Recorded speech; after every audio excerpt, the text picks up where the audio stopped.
plenty of room to hit into down the line.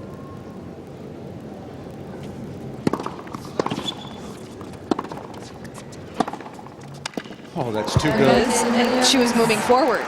Again, she didn't have to hit a volley, but she moved her feet aggressively to that forehand.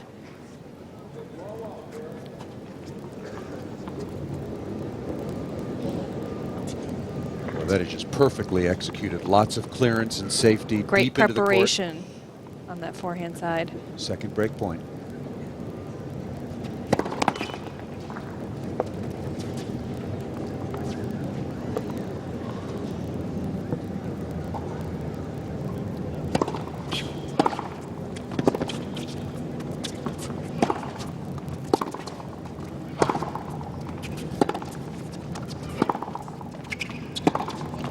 Williams. And just like that, back on serve, Venus. Mentioned that BenesovaVs, a 7-time Grand Slam champion, now a grizzled veteran at 28 years of age, came out on the Sony Ericsson WTA Tour all the way back in 1994.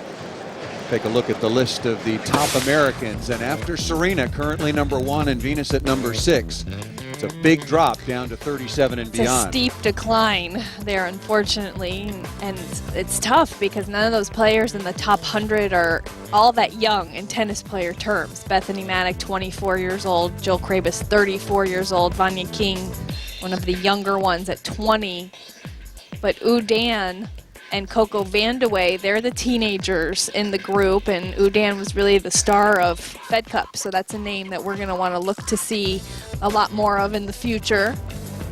So how is it possible that Russia has 15 players in the top 50 and the United States has 3? I will answer that question right after this point. We can answer it on the flight to Cabo, and that probably wouldn't be long enough for that conversation. It really is stunning right now. The contrast is even greater because of we were spoiled with American tennis for so many years, with so many players in the top 10 and the top 20. Well, you would think that might lead to even more. I think a couple things. I think that in this day and age in the U.S., a lot of the young women have so many options as far as sports that they can play. Tennis is such a technical sport, and you have to start when you're so young, and you have to spend 3-4 hours a day on the court from the time you're 9, 10, 11 years old.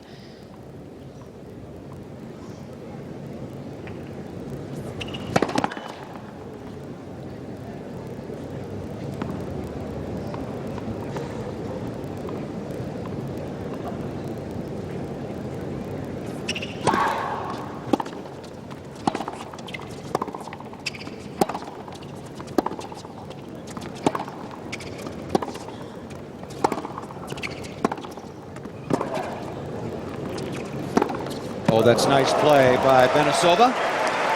Closing in and smacking that backhand cross court. And there were so many reasons we can speculate about the state of American tennis. I think a lot of people think that, you know, the work ethic perhaps isn't quite there. But again, you have to spend so many hours on the court from such a young age. A lot of young kids don't necessarily want to spend 4 hours doing one particular thing every single day. And in Russia, they really cultivate that. And that's what they're looking to do. They really foster that work ethic. And it's not just on the women's side. You could make the same, you could have the same conversation about the men's side as well. You've got Andy Roddick. James Blake is out of the top 10 now. Sam Querrey had a very strong move up the rankings and seems to have Marty a bright Fish, future John ahead. Isner, Sam Querrey.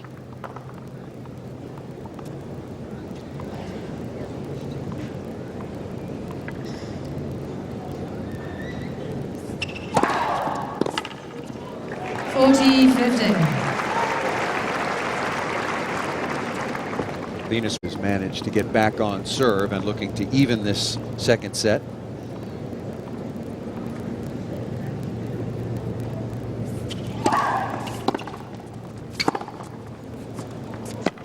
Painting the sideline. And we are tied at 4 games all. I think you hit it. It's the number of choices in between between the United States and Russia.